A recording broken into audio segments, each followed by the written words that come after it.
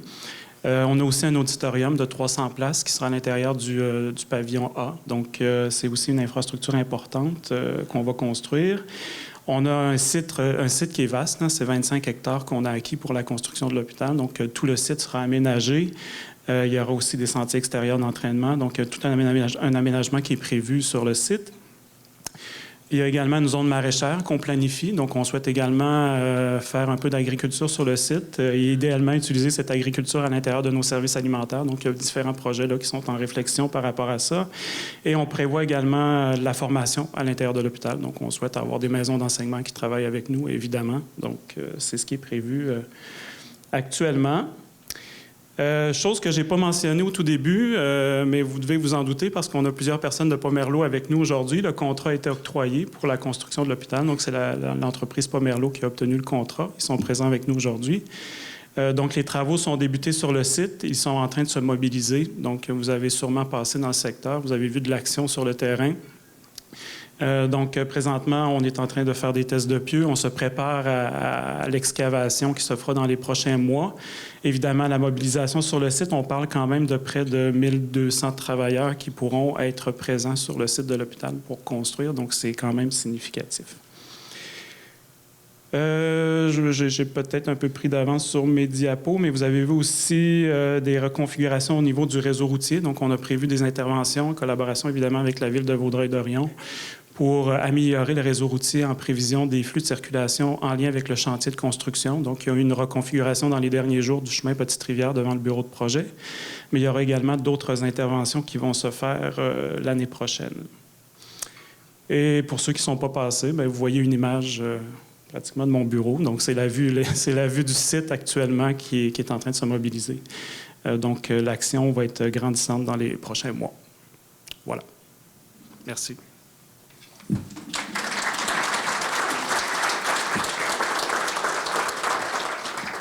Je pense qu'au besoin, Vincent, s'il y a des questions, pour revenir à la fin pour y répondre. Donc, si je reviens justement aux retombées économiques qui vont découler là, de la construction et de l'exploitation, donc au niveau méthodologique, là, on est parti des données justement que le Sismo nous a partagées concernant le coût de construction. Donc, le Vincent l'a dit, 2,6 milliards pour le coût de construction total, incluant les équipements. Le Sismo nous a aussi partagé certaines données sur les coûts d'exploitation, donc le nombre d'emplois aussi que Vincent a partagé, qui vont être créés dans le nouvel hôpital, et aussi les autres types de dépenses qui vont être soutenues là, par le nouvel hôpital dans les prochaines années.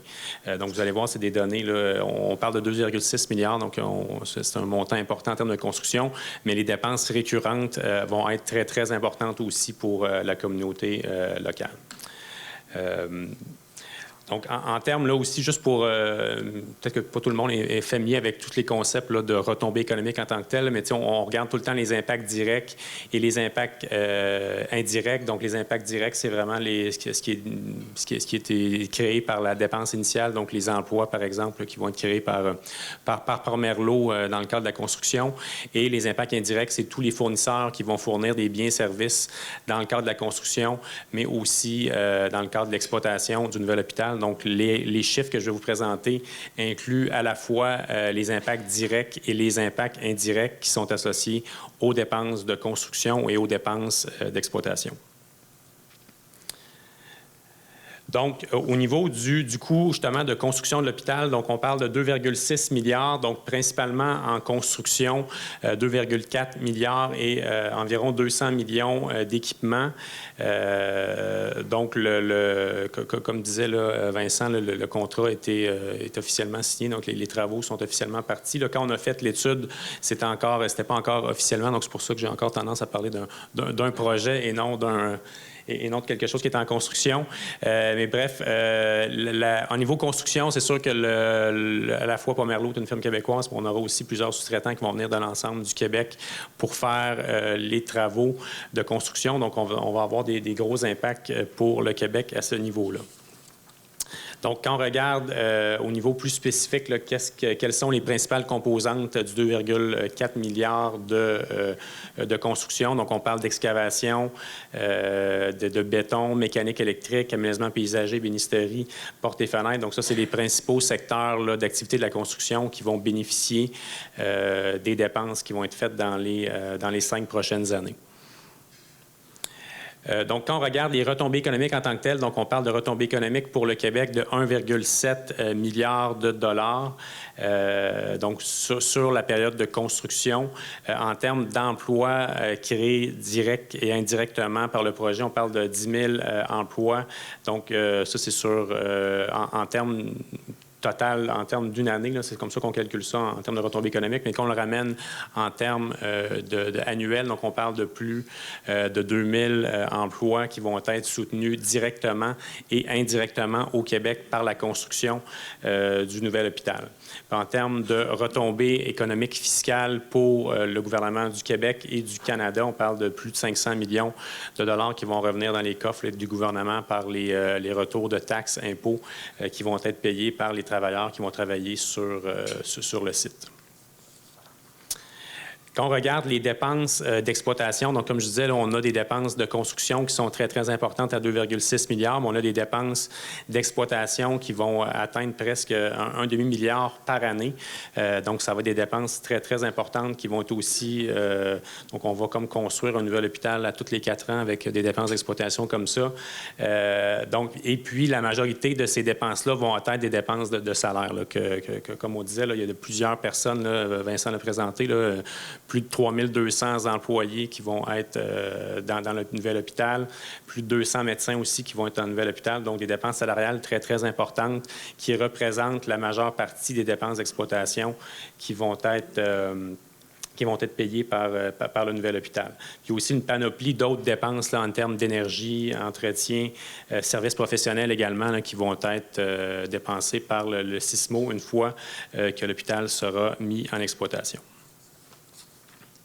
Donc, quand on regarde en termes de retombées économiques, donc on parle de retombées économiques de plus de 400 millions sur le PIB du Québec. En termes d'emplois soutenus directement et indirectement par le projet, plus de 4 000. Et puis des revenus pour le gouvernement là, de près de 150 millions annuellement qui découlent encore une fois là, des dépenses, principalement là, les dépenses salariales, les emplois créés qui vont ramener des revenus au gouvernement du Québec et du Canada suite à la mise en service du nouvel hôpital. Donc, quand on regarde justement dans quel secteur on va avoir les plus gros impacts en termes d'exploitation, donc c'est sûr que ça va être tout ce qui touche les soins ambulatoires, les soins infirmiers, les médecins également, les distributions d'électricité et puis tous les autres établissements de santé qui vont jouer autour qui vont être actifs autour du nouvel hôpital et aussi, comme je disais tantôt, là, les services professionnels qui vont bénéficier des dépenses du nouvel hôpital. Donc, au-delà de ces chiffres-là, là, qui sont des gros chiffres là, qui vont avoir un impact important sur la communauté, comme je disais tout à l'heure, il y a des impacts aussi au-delà de ça, là, au-delà des dépenses qui vont être faites dans l'économie et des emplois qui vont être générés. Il y a plusieurs autres impacts économiques structurants qui vont être présents dans l'économie de la région.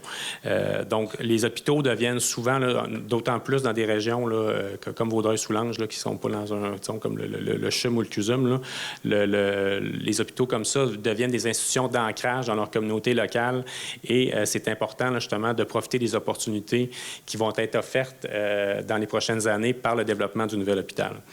Donc, au-delà des emplois de base là, de médecins, infirmières, techniciens qui vont être créés, il y a toutes sortes d'autres emplois qui sont nécessaires dans un hôpital, là, des techniciens, d'entretien, services environnementaux, aussi beaucoup de ressources humaines parce qu'on a besoin de gérer un gros bassin de main-d'œuvre. Donc, il y a toutes sortes de nouveaux emplois qui vont être créés et qui vont bénéficier à la région.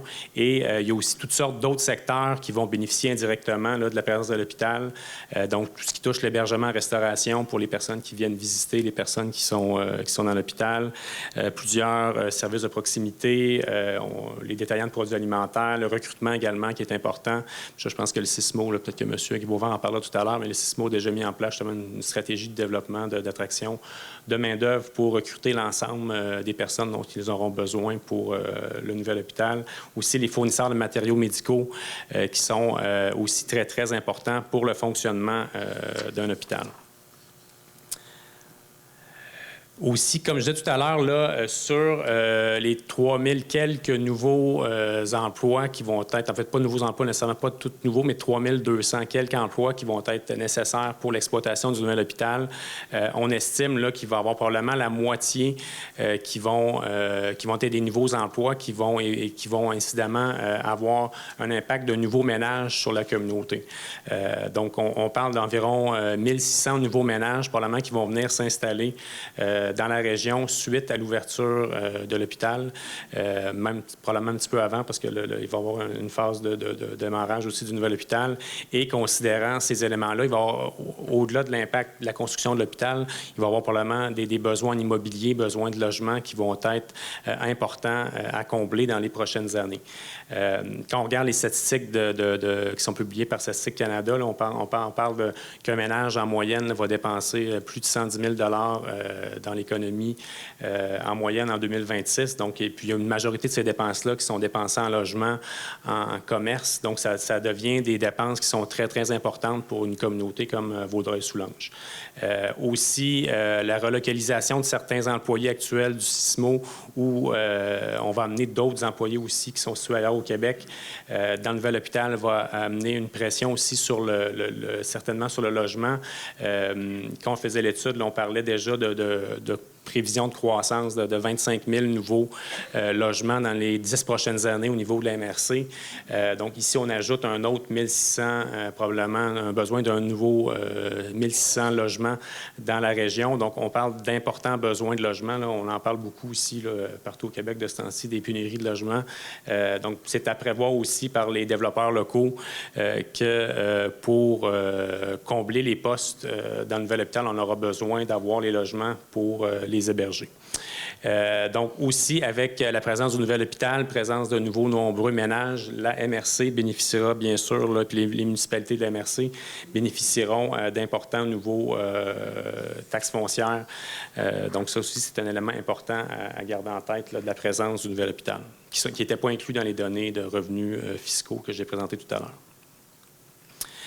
Donc, il y a au-delà justement des dépenses qui vont être faites directement pour la construction et pour l'exploitation du nouvel hôpital, il y a des opportunités de développement tout au long de la chaîne de valeur là, d'un hôpital. Donc, en amont des soins, on sait là, qu'on a besoin d'acheter des médicaments, beaucoup de matériel médical. Donc, ça, c'est des éléments là, sur lesquels on pourrait travailler pour optimiser puis maximiser les retombées économiques qui pourraient être attribuables au nouvel hôpital. Pendant les soins, de nombreux impacts, puis aussi tous les services en parallèle qui peuvent amener des impacts importants, donc en termes les services professionnels, assurance, entretien, recrutement également, qui sont toutes sortes de secteurs d'activité économique qui vont bénéficier des opportunités qui vont être données par le nouvel hôpital. Comme je disais, là, c'est les liens entre les hôpitaux. Là, ça, c'est une petite recherche qu'on a faite là, pour le développement d'hôpitaux similaires à ce qu'on va avoir ici à Vaudreuil-Soulanges en Amérique du Nord. Donc, clairement, là, comme je disais, là, les hôpitaux ont des impacts très, très importants partout là, où ils sont construits.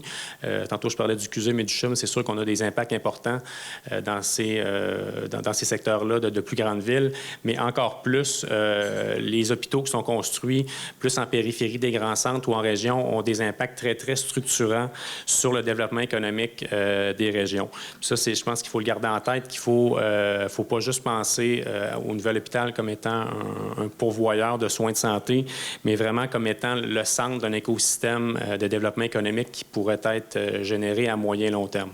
Puis je pense que c'est là-dessus, je pense que je veux que vous reteniez de ma présentation, au-delà des chiffres là, de création d'emplois puis de création de PIB qui vont être générés par l'hôpital, c'est de garder en tête que les acteurs économiques de la région doivent réfléchir à plus long terme, à 5, 10, 15 ans et voir qu'est-ce qu'on veut faire, comment on peut maximiser toutes les retombées économiques de la présence du nouvel hôpital. Puis c'est un petit peu ça qu'on voit par les recherches qui sont faites, puis un petit peu les constats qu'on voit de projets similaires partout en Amérique du Nord, c'est-à-dire qu'on peut profiter justement de la présence d'un hôpital comme le Vaudreuil-Soulanges pour maximiser les retombées économiques.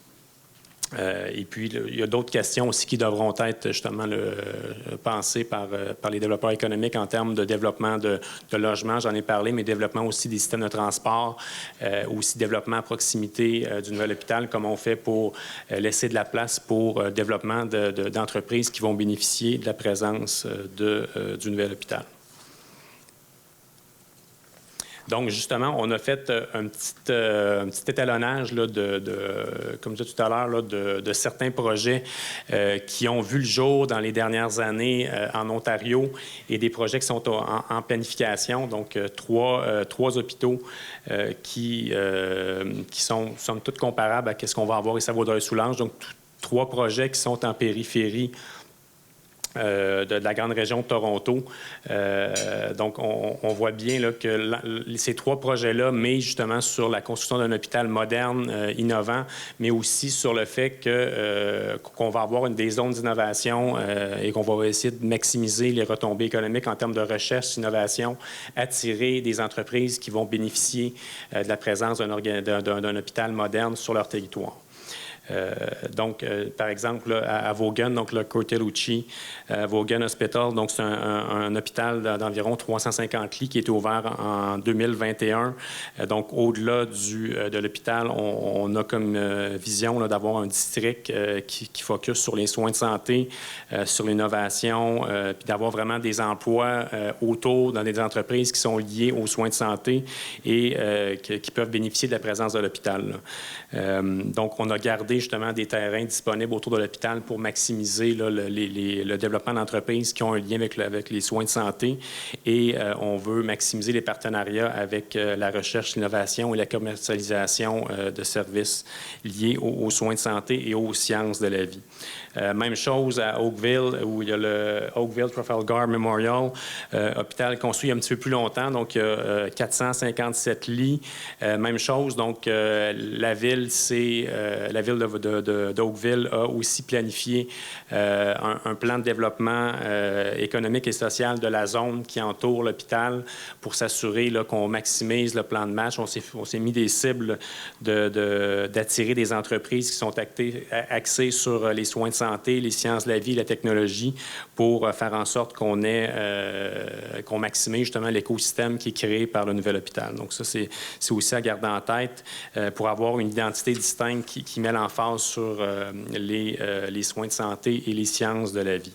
Et c'est aussi beaucoup basé sur les relations entre le personnel de l'hôpital, mais aussi les universités. Donc Vincent en a parlé tout à l'heure, qu'on va avoir des espaces réservés pour les gens provenant du milieu universitaire, avec les entrepreneurs, les développeurs, les entreprises aussi actives dans le développement de solutions qui touchent les sciences de la vie et les soins de santé.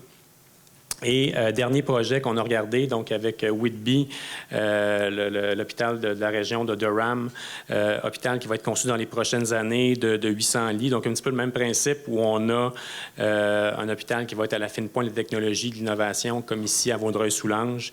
Et on se garde aussi là, un plan de match pour avoir une zone dédiée aux sciences de la vie, aux sciences de la santé. Et on veut aussi développer un pôle de recherche universitaire là, qui va bénéficier de la présence de l'hôpital. Donc, je pense que c'est trois projets qui doivent être regardés avec attention et qui peuvent inspirer les développeurs économiques régionaux là, pour la suite des choses dans la région. Donc, en conclusion, juste rappeler justement là, que le nouvel hôpital va être une institution d'ancrage clairement pour la région qui va amener des importantes retombées économiques durant la construction, mais aussi des importantes retombées économiques durant l'exploitation, plusieurs milliers d'emplois créés dans les prochaines années.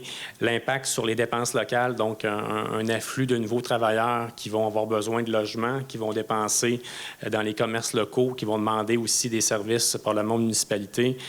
Donc, c'est à garder en tête. Et aussi les projets immobiliers qui vont en découler parce qu'on va avoir des personnes qui vont vouloir habiter dans la région.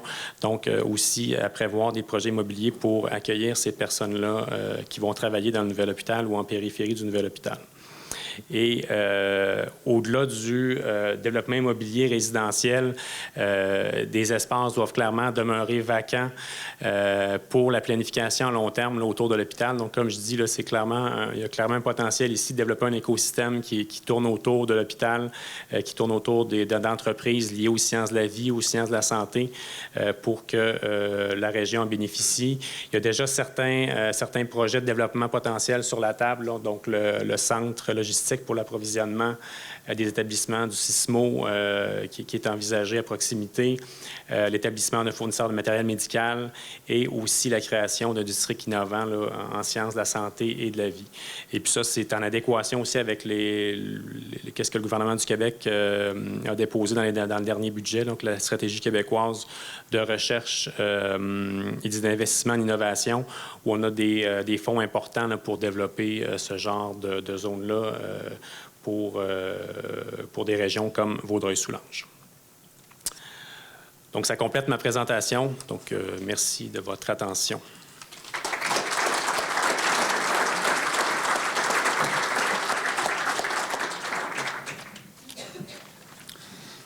Je vois déjà l'inquiétude dans vos yeux. Là. Inquiétez-vous pas, il y aura une période de questions. Juste 2 petites interventions avant les périodes de questions. Alors, merci beaucoup, M. Boisseau, M. Veilleux, pour cette présentation. Alors, je m'en veux de ne pas vous l'avoir présenté plus tôt en introduction du déjeuner, mais on a la chance de pouvoir compter sur la présence de M. Philippe Gribeauval, alors président, directeur général du SISMO. Je l'inviterai à venir vous adresser la parole quelques instants.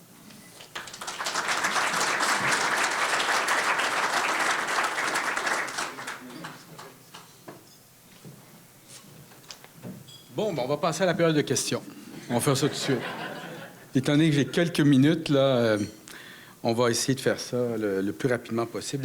D'abord, Mme Nichols, bonjour. M. Chelfky, bonjour également. Bonjour à tout le monde. C'est un privilège pour moi d'être avec vous aujourd'hui.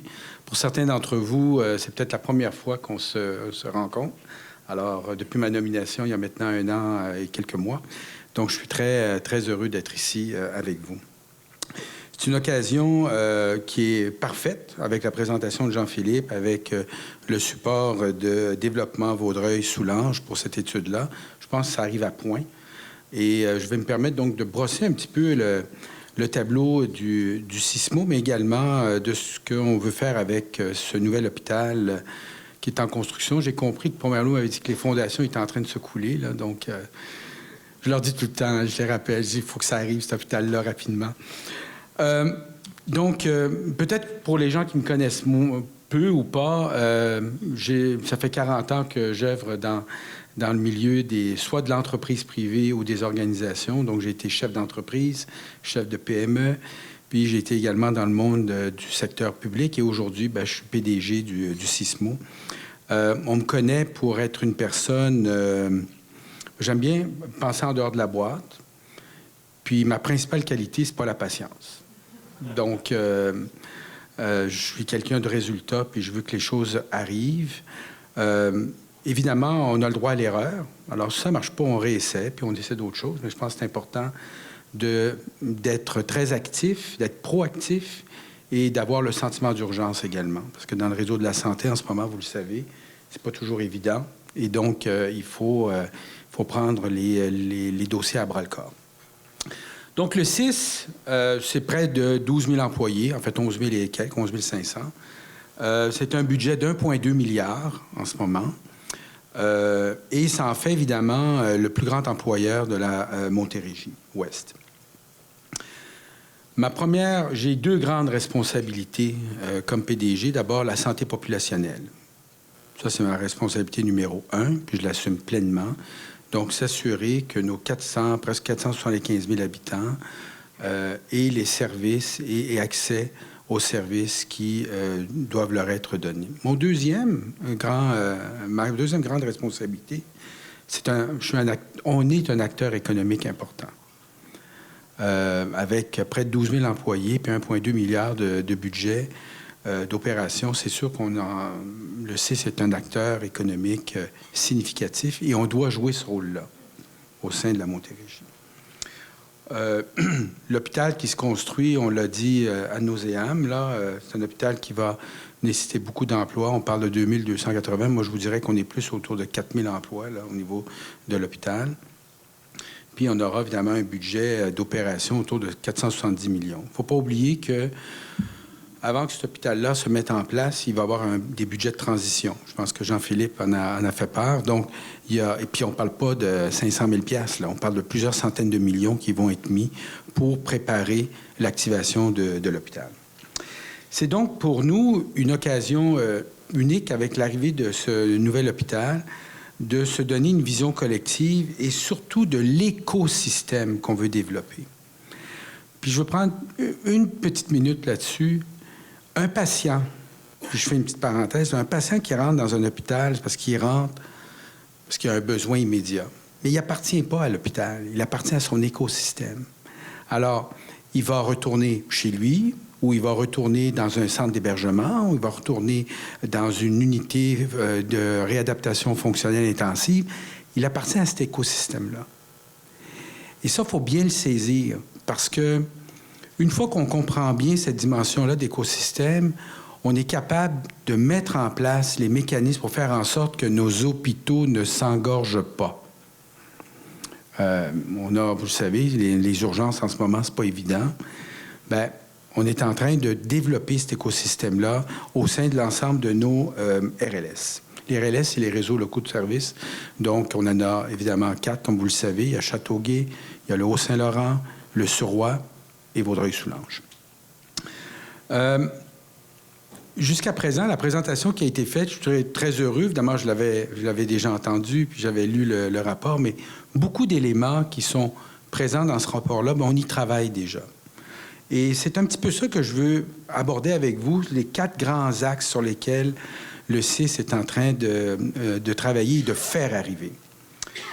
Le premier, c'est le pôle de formation et d'innovation en santé. On l'a dit tout à l'heure, il y a beaucoup d'embauches. En fait, gardez en tête que d'ici les 4 à 5 prochaines années, c'est pas loin de 15 000 embauches qu'on va devoir faire.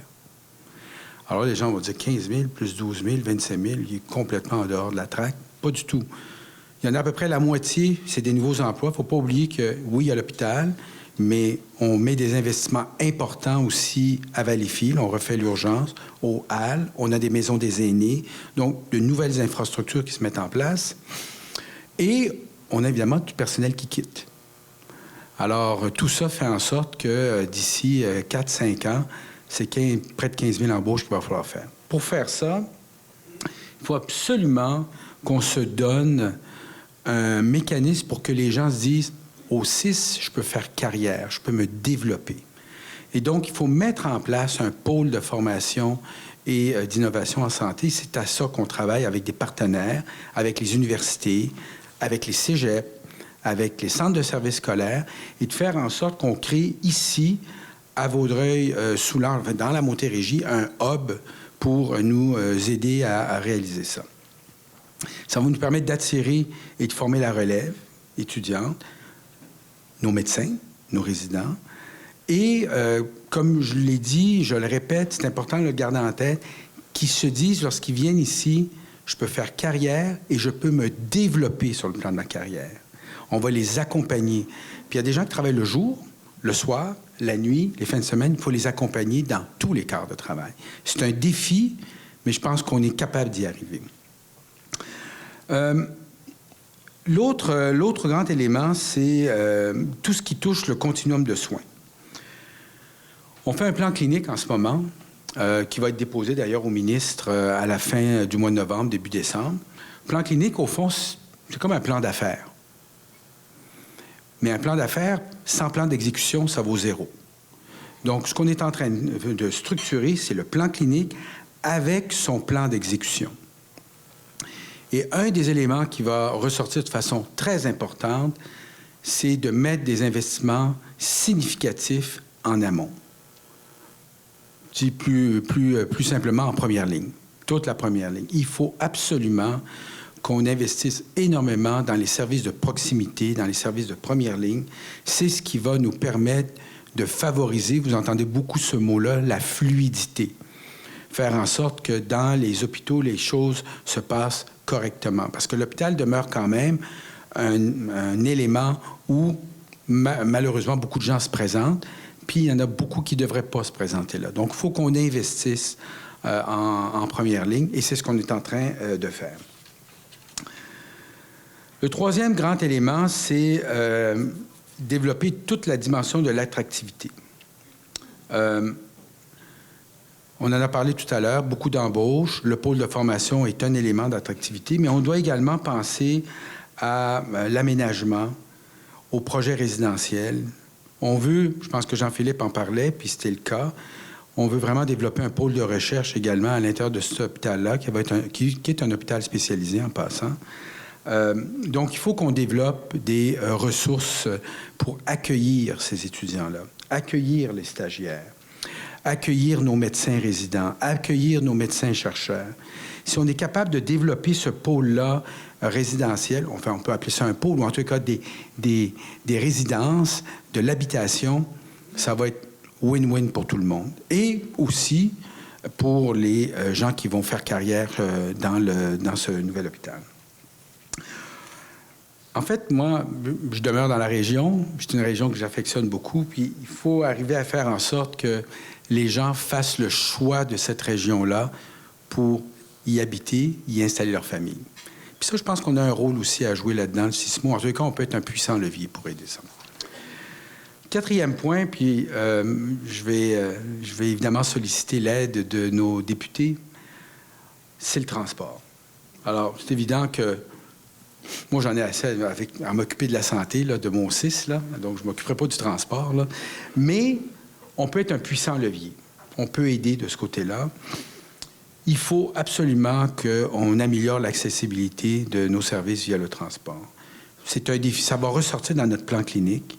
Il y a des régions, il y a des zones où, je parle globalement au niveau du CIS, où les gens n'ont même pas de moyens de transport. Ils n'en ont pas. Pas compliqué, là. Ils n'en ont pas.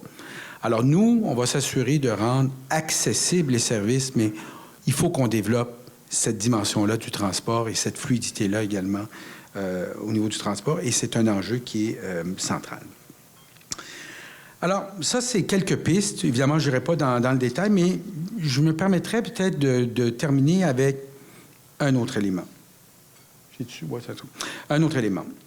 Chacun de vous, ici, pouvez nous appuyer dans cette vision-là. Et vous savez que l'enjeu numéro 1 du CIS, ça va être le recrutement de la main-d'œuvre. Si on est capable de recruter toute notre main-d'œuvre, le reste va suivre. Ça va être... Il n'y en aura pas de problème. Mais il faut qu'on recrute la main-d'œuvre. On va... au cours des prochains mois, je pense que c'est janvier, c'est ça, janvier, on va lancer une campagne importante pour positionner un petit peu notre marque employeur. Et on va être très présent sur tous les réseaux. Vous allez donc pouvoir suivre ça. Moi, je vous encourage à nous aider là-dedans, à faire connaître, à inciter les gens à dire « Viens voir, puis on va être disponible. » Il faut absolument qu'on puisse attirer nos gens au sein du CIS. Sachez là qu'au niveau du CIS, au cours des prochaines années, c'est plus de 3 milliards de dollars qui vont être investis en termes d'infrastructure. Il n'y en a pas d'autres régions qui reçoivent autant d'argent. Évidemment, il y a l'hôpital, mais il y a d'autres investissements. On va en mettre 200-300 millions. Au Suroît, on va en mettre pas loin de 100 millions à Châteauguay. Il y a des investissements significatifs et c'est parce qu'on y croit. Je pense que le ministère de la Santé y croit à cette région-là, puis on travaille très fort pour faire réaliser ces projets-là. On mise sur... justement, voilà, c'est ce que je voulais voir. Donc, on mise sur 2 grandes valeurs au sein du CIS. Vous savez, pour travailler dans le domaine de la santé, il faut être une personne de cœur. Tu ne peux pas travailler si tu n'es pas une personne de cœur. Et elles le sont toutes. Donc, l'humanité. Ça, pour nous, c'est absolument important. Donc, on va beaucoup appuyer sur la capacité d'exprimer, que chacun puisse exprimer son humanité au sein de notre établissement. Et ça par des nouvelles approches de gestion, par plus de souplesse et par de la gestion de proximité. Et le développement professionnel. Toutes les entreprises là, qui font de la croissance puis qui se développent, ils mettent beaucoup d'énergie dans le développement professionnel. Sinon, tu n'y arrives pas. Tu ne peux pas croître. Puis tu ne peux pas arriver à rencontrer tous tes objectifs.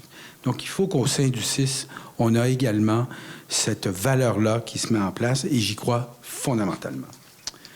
Donc, je vous invite à nous suivre sur nos plateformes. Je conclurai en vous disant qu'on a une réelle fenêtre d'opportunité en ce moment. Je pense que tous les astres sont alignés pour faire en sorte qu'on puisse développer des grands projets très structurants pour la région, mais pour le Québec aussi, et qu'on puisse devenir même une région exemplaire. Alors, il ne faut pas manquer cette chance. Moi, je suis privilégié et honoré de pouvoir diriger ce CIS-là dans ce contexte-là, et je vous remercie.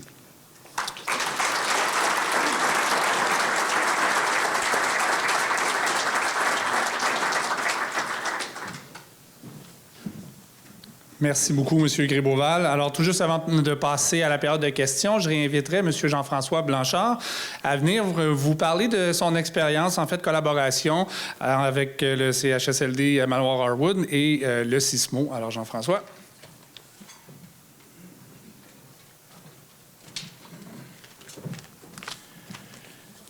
Évidemment, la famille Blanchard, on est en relation. Moi, je viens de vous montrer pourquoi il est possible d'avoir une belle relation avec le ministère de la Santé, avec les autorités régionales, comme le CISMO, comme dans le temps, il y avait d'un moment passé. Je vais vous juste faire relater notre histoire et vous comprendrez où nous sommes partis et où nous sommes rendus avec une belle relation que nous avons depuis 33 ans. Notre entreprise, depuis 33 ans, a grandi avec le développement de l'offre en santé de Vaudreuil-Soulanges.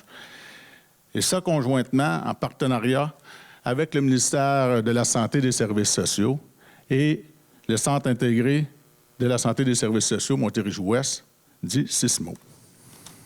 En 1989, Papa avait investi sur la rue Boileau à Vaudreuil-Dorion dans la construction d'une résidence de soins de 41 chambres.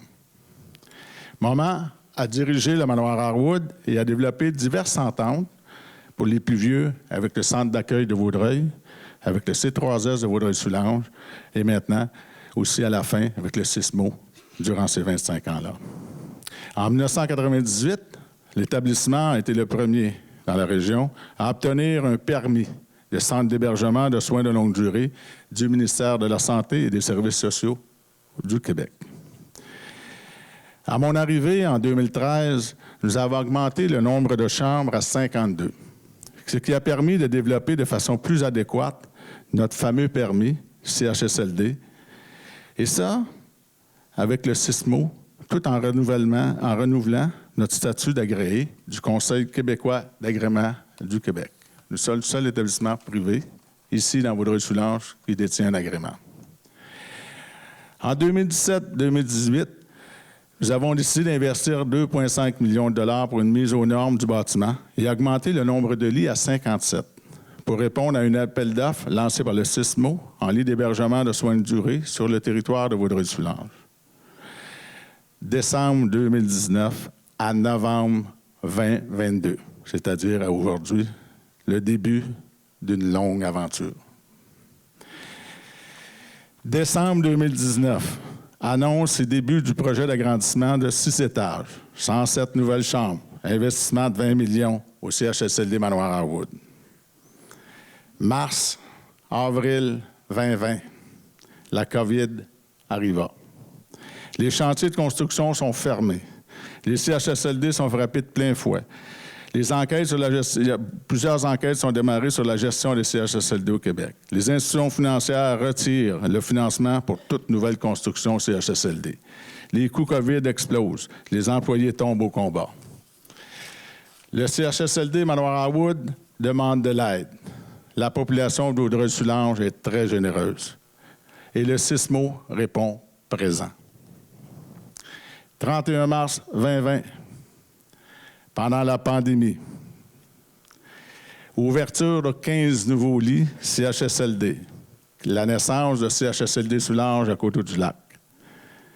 Ça, à la demande du SISMO pour répondre aux besoins d'hébergement causés par la COVID.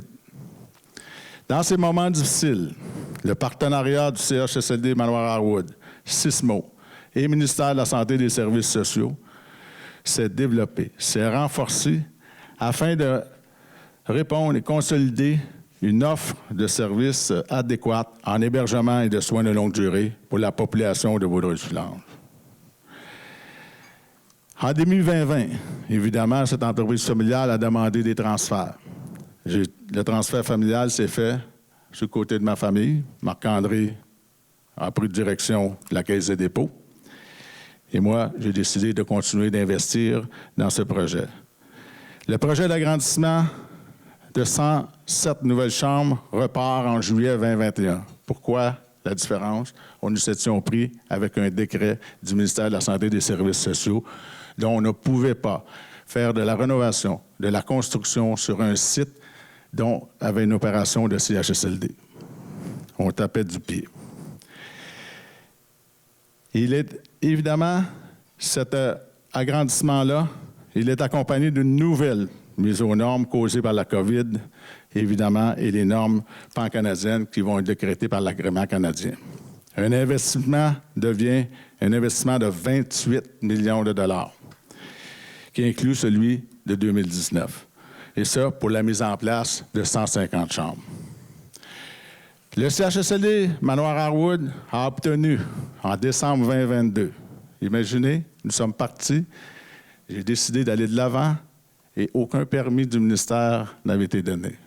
J'avais confiance au projet, j'avais confiance à mes partenaires, le SISMO et le ministère de la Santé et des Services sociaux. Septembre, 2 nouveaux permis pour nos 2 installations sont émis, et ça pour un total de 165 lits d'hébergement de soins de longue durée conventionnés sur les projets du gouvernement qui a lancé cette démarche à travers le Québec. Et nous avons 2 permis sur les 12 premiers qui sont en développement actuellement dans tout le Québec.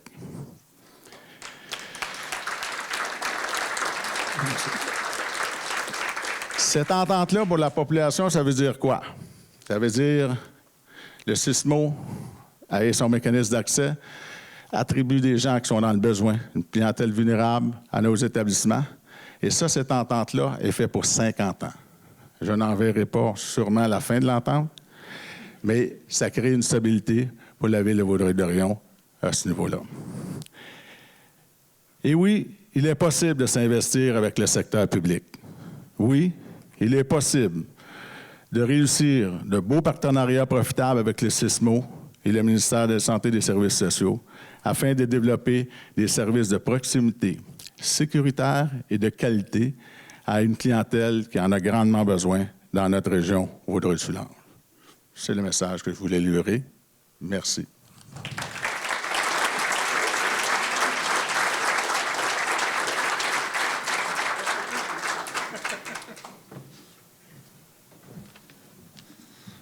Alors, Jean-François avait un autre défi ce matin, c'est de respecter son temps d'allocution. Alors, félicitations, Jean-François. Alors, écoutez, sans plus tarder, on va pouvoir passer à la période de questions. Alors, je réinviterai sur scène M. Gribeauval, M. Veilleux, M. Brosseau. On va passer dans la salle avec un micro portable là, pour ceux et celles qui veulent adresser des questions. Je vous demanderai, s'il vous plaît, de vous identifier. Alors, votre nom et votre fonction également ou profession, qu'on soit capable de situer un peu le contexte. Alex, nous vous répondre. En fait, j'avais amené des chaises. Vous les approchez sur les coups.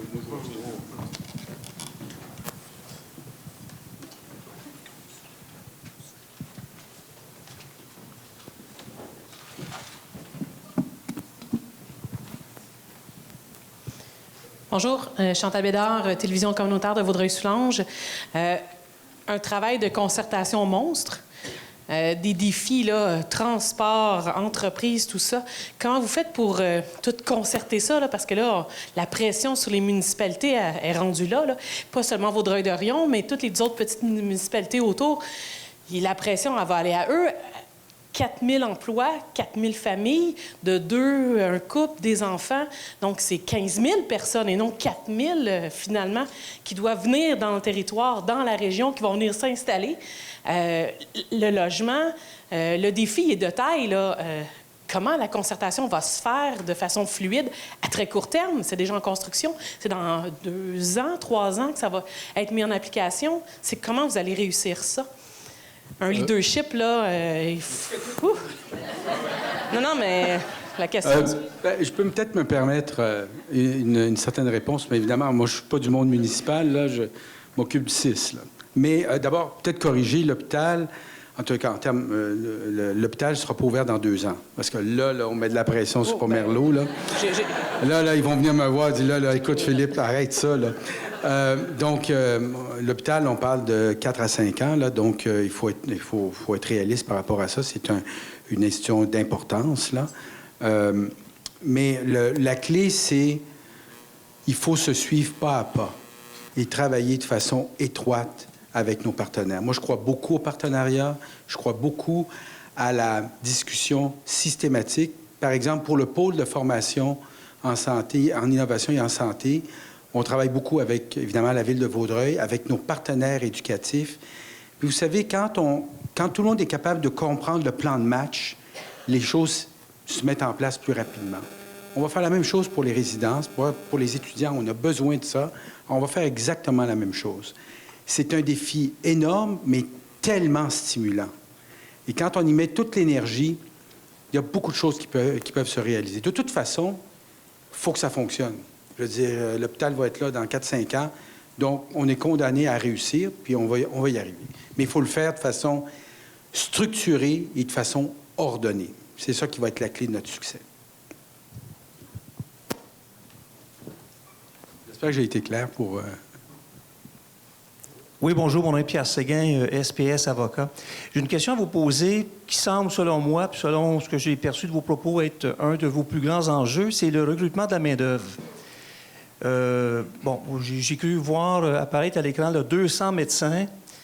J'imagine qu'il va y avoir un nombre plus grand encore d'infirmiers et d'infirmières. On sait que c'est un enjeu actuel partout au Québec.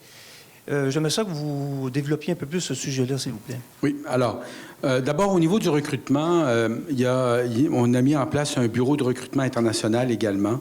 Donc, on va recruter beaucoup de ressources du côté international. Je pense que c'est important également d'aller vers ce marché-là. On a également, au niveau des facultés de médecine, il y a des besoins importants, puis il y a des cohortes qui vont s'augmenter également au niveau des facultés de médecine. Ça se passe avec le ministère et avec les universités, mais tout le monde est conscient de ça. Et le troisième élément qui, je pense, va va nous aider à recruter plus de gens, c'est avec nos cégeps, les cohortes en soins infirmiers, les cohortes dans tout le domaine technique. Au sein du CIS, on a besoin de toutes les ressources, que ce soit en inhalothérapie, en réadaptation, en physiothérapie. Tout est nécessaire. Et les cégeps sont très conscients de ça. Moi-même, je suis un ancien de cégep, donc je suis très conscient comment on peut travailler ça. Mais c'est pas simple parce que, évidemment, vous savez que former un technicien, enfin, un programme technique, c'est 3 à 4 ans. 3 ans, ça, c'est officiel, là, mais la réalité, là, ils prennent plus 4 ans. Donc, puis l'hôpital va ouvrir dans 4-5 ans. Donc, on n'a pas de temps à perdre. C'est la raison pour laquelle il faut que le pôle de formation et d'innovation en santé se mette en place rapidement. Jusqu'à présent, ça a été présenté à mon ministère, ça a été présenté à l'enseignement supérieur. Il y a un accueil très favorable pour le faire arriver parce que nous, on a des besoins de main-d'œuvre, mais il y en a dans les autres 6 aussi, là. On n'est pas les seuls, là. Vous le savez, vous lisez comme tout le monde. Puis, dernier élément, il y a probablement aussi des pratiques, des façons de fonctionner qui doivent être ajustées. Et ça, c'est le plus... Donc, c'est ce qu'on appelle la gestion du changement. Ça, c'est probablement l'élément le plus important. On fonctionnait d'une certaine façon au niveau des unités de soins. Bien, peut-être qu'aujourd'hui, il faut le regarder différemment pour pouvoir répondre à ces besoins-là. Et chez nous, justement, il y a des gens qui s'occupent justement de l'activation du nouvel hôpital. Et on va mettre en place ces nouvelles approches dans nos installations actuelles. Et ça, je pense que ça va nous aider beaucoup à attirer des gens, à dire, oh, bien, ils font des choses très différentes ici, originales et qui m'intéressent. Alors, c'est là-dessus qu'on travaille, mais ce n'est pas uniquement un aspect, c'est plusieurs aspects qui vont faire en sorte qu'on va y arriver. Là, ils sont là, ils peuvent répondre aussi. Bon, on va faire parler M. Veilleux, peut-être. Dominique Salaise, je suis propriétaire chez Cafexo. Comment une PPME pourrait potentiellement offrir des services, des produits dans le projet de l'hôpital? C'est quoi le chemin à suivre pour pouvoir approcher les gens de l'hôpital et dire, bien, je veux peut-être offrir des produits, des services, comment on fonctionne? C'est sûr que le projet est géré par la Société québécoise des infrastructures. Ils ne sont pas avec nous aujourd'hui, malheureusement, mais c'est eux les gestionnaires de projet. Donc, première porte d'entrée, Société québécoise des infrastructures. Vous avez aussi ici l'équipe de Pomerleau. Donc, vous avez la chance ce matin peut-être d'échanger avec eux. Il y a également chez nous, au niveau du bureau de projet, n'hésitez pas à nous contacter. On pourra vous mettre en contact avec les bonnes personnes sans problème, là. Mais le gestionnaire de projet qui est en lien directement avec l'équipe de Pomerleau, c'est la Société québécoise des infrastructures. Donc, c'est par eux que vous devez transiter. Mais on peut vous aider dans cette démarche-là, là, sans problème. Merci. Et on va les aider.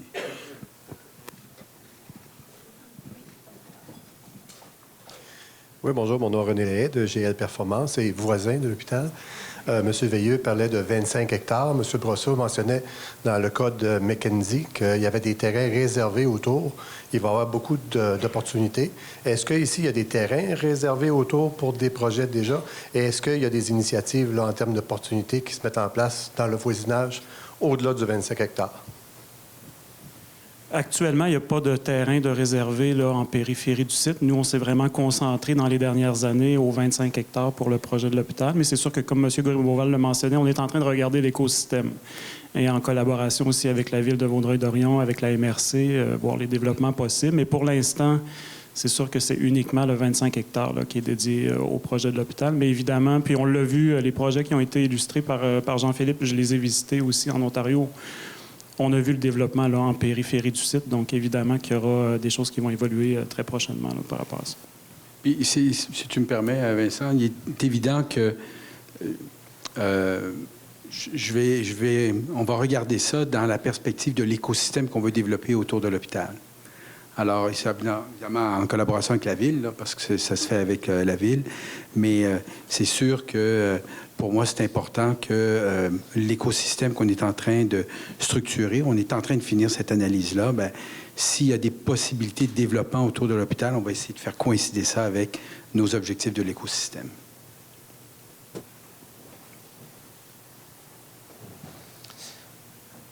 Bonjour, Serge Girard, avocat chez Force Légale. Bonjour, Philippe. La question que je vais vous poser, peut-être qu'elle devrait s'adresser aux gens de la MRC, aux gens des municipalités. Je vous la pose à vous. Si on était dans un univers parallèle où on aurait une situation de chômage endémique dans la région et qu'on arrive avec un nouvel employeur, tout le monde dirait bravo, on va régler notre problème de chômage. Mais dans un contexte où déjà les entreprises en place ont du mal à trouver des employés et arrive un gros employeur, ça va mettre de la pression sur l'ensemble du marché. Il ne faut pas juste combler les emplois qui sont reliés au projet, mais il faut continuer de répondre aux besoins des autres. Et pour ça, l'obstacle est souvent le logement. Logement pour les gens qui vont louer, non pas nécessairement être propriétaires, logement abordable. Jusqu'où est-ce que vous êtes allé, vous êtes rendu en ce moment dans votre collaboration avec les municipalités, la MRC, pour adresser de façon concrète cette problématique? Alors, c'est une question d'avocat. Je ne sais pas s'il faut que j'ai un avocat à côté de moi pour y répondre. C'est une très bonne question. Alors, je ne vous ferai pas de secret. On commence ces discussions-là. Moi, je suis en poste depuis 1 an et quelques. On est très conscient de ces besoins-là avec les villes, et particulièrement celle de Vaudreuil, parce que là, immédiatement, il y a des besoins au niveau de Vaudreuil. Mais il est évident qu'il faut qu'on ait des discussions structurées pour ça, parce qu'on va avoir un besoin évident. Mais on est au début. On est vraiment au début de ces discussions-là. Je pense qu'on peut être un puissant levier pour aider. Un petit peu comme un cégep. Hein? Quand un cégep a des besoins et a des nouvelles cohortes d'étudiants, bien souvent, ils sont capables de justifier la possibilité de construire des résidences étudiantes. On l'a vu avec un certain nombre de cégeps. Bien là, c'est un petit peu la même chose. Hein? On a un hôpital, une nouvelle institution qui s'implante. C'est 4-5 000 jobs. Donc, quelqu'un disait multiplié par 2 ou peut-être même par 3. Ça commence à faire du logement, là. Donc, je pense que ce travail-là va se faire rapidement, mais on est vraiment au début en ce moment. Bonjour. Je suis Karine Lechasseur, je suis conseillère municipale ici à Vaudreuil-Dorion. Je vais vous sermonner parce que c'est la ville de Vaudreuil-Dorion, donc... Et Vaudreuil-Soulanges et la députée de Vaudreuil. D'accord, parfait. Bon, je fais amende honorable, mais vous comprenez le...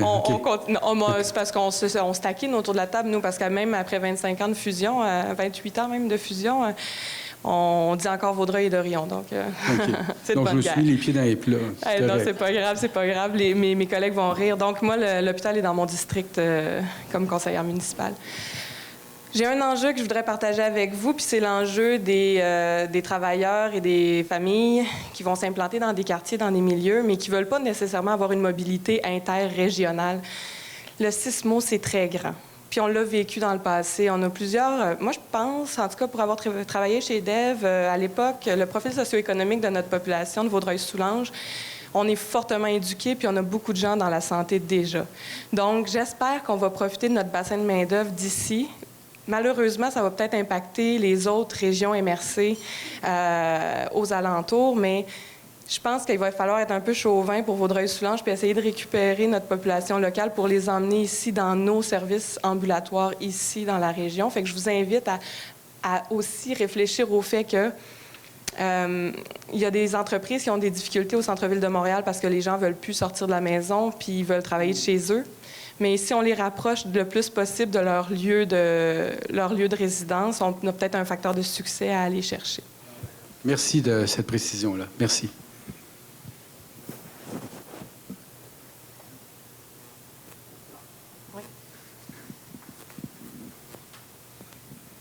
Bonjour, Jessica Brisson, journaliste pour Néo-Média. On parle beaucoup de la main-d'œuvre, des bénéfices de l'hôpital, mais le réseau routier, c'est l'enfer. Puis c'est même pas commencé, vraiment. Bien, c'est commencé, oui, là, je ne veux pas insulter personne, là, mais c'est pas fini, puis il va y avoir du monde. C'est l'enfer. On le sait, à tous les fins de semaine, on a des travaux sur la 40. Ça fait que l'île Perrot, au grand complet, est monopolisée. Vaudreuil est monopolisé. Est-ce qu'il y a un plan vraiment là, clair, net et précis de qu'est-ce qu'on va faire pour aider ça? Parce qu'on a beau vouloir miser sur le transport collectif, ils vont passer où, les autobus? Bon, moi, là, je m'occupe pas du transport. Fait que là...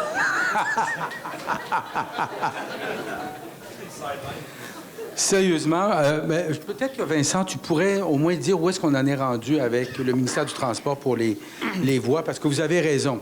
Vous avez tout à fait raison. C'est une situation qui n'est pas facile. D'abord, il faut s'assurer. Vous savez, je disais à Vincent, là, l'hôpital va se construire.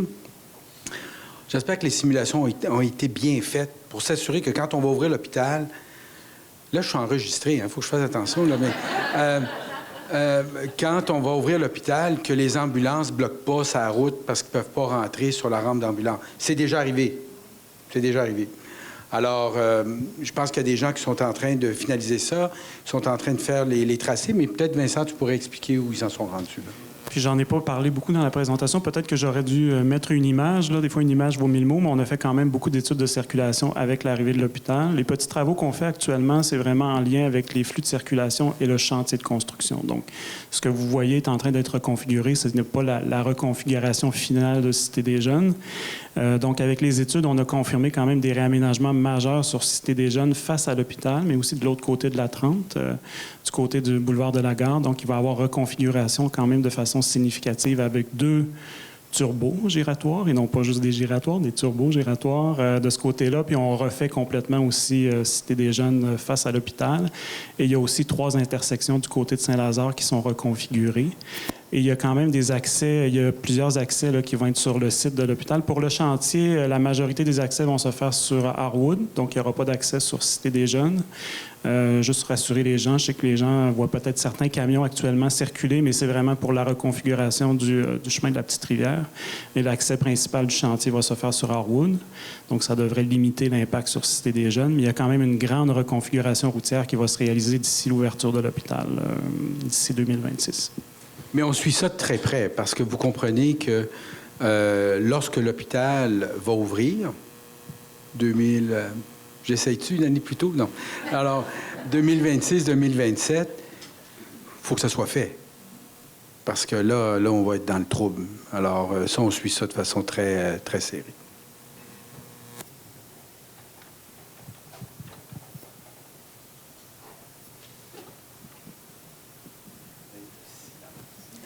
Est-ce qu'il y a une dernière question?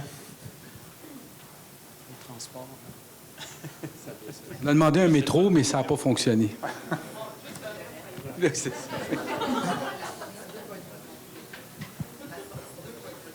Oui, il y a une reconfiguration aussi des sorties là, au niveau de l'autoroute 30. Puis même, il y a une reconfiguration qui va se faire dès début 2023. Là. Bon point.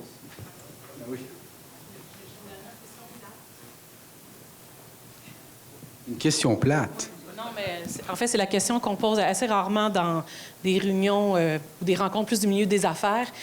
Dans l'hôpital, tout l'aspect développement durable, parce que c'est quand même un sujet extrêmement important en environnement. Est-ce que c'est, on l'a vu, est-ce que c'est une priorité dans tous les processus?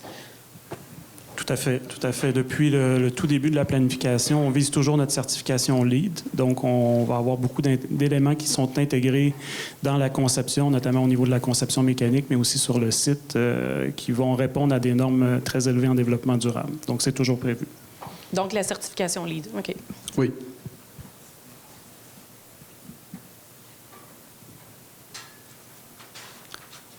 D'autres questions, qu'elles soient plates ou non, là? Alors, merci beaucoup, messieurs.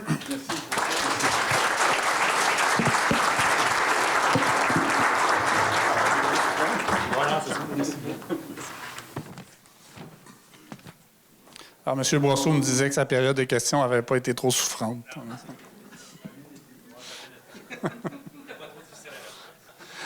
Alors, encore une fois, un gros merci à nos conférenciers intervenants de ce matin. Merci également aux présentateurs de l'événement, Manoir Harwood. Merci aussi tout spécial à Dave Vaudreuil-Soulanges pour avoir commandité l'étude qui a fait l'objet de la présentation aujourd'hui. J'en profite également pour remercier à nouveau nos grands partenaires à la CCVS, alors Desjardins Entreprises, Dave Vaudreuil-Soulanges, Force Légale. Nos partenaires de service, alors Château-Vaudreuil qui nous a reçus encore une fois de main de maître ce matin, Serconam, Assurance collective, partenaire de service, l'art de capter par Josiane Farran. Merci encore une fois de ta participation. On me fait des gros signes là, à l'arrière. Là. Alors, nos partenaires médias, alors c'est sur la télé qui, entre autres, sont présents aujourd'hui pour justement enregistrer la présentation qui sera rediffusée au travers de leur plateforme. Max 103.1 FM, Radio Soleil 100.1 FM également. Et je voudrais aussi assurément remercier les membres de la permanence. Alors, Isabelle Leroux, qui est notre coordonnatrice à l'administration service aux membres. Maude Campeau, responsable aux communications et marketing. Madame Vanessa Gagné, chargée de projet, coordonnatrice aux événements. Et Monsieur Michel Lavigne, responsable au développement des affaires. Alors, nos prochaines activités, écoutez, on a un événement un peu plus festif, alors 5 à 8 de Noël, hein, vous avez bien noté le 5 à 8 de Noël, alors chez nos amis de groupe Autoforce qui s'en vient le 7 décembre. Le 20 janvier, on aura une autre conférence, cette fois-ci sur l'heure du dîner avec Pierre Cléroux de la BDC. Et puis, les 21 et 22 février, vous êtes tous et toutes invités à la première édition du colloque sur la modernisation de la chaîne d'approvisionnement. Alors, on y parlera de transport et logistique dans la grande région de Vaudreuil-Soulanges. Alors, vous pouvez aller sur le site ccvs.ca pour suivre nos événements, pour nous suivre également. Encore une fois, merci beaucoup tout le monde pour votre présence en grand nombre ce matin. C'est grandement apprécié. J'espère que vous avez apprécié votre événement. Bonne journée à tous.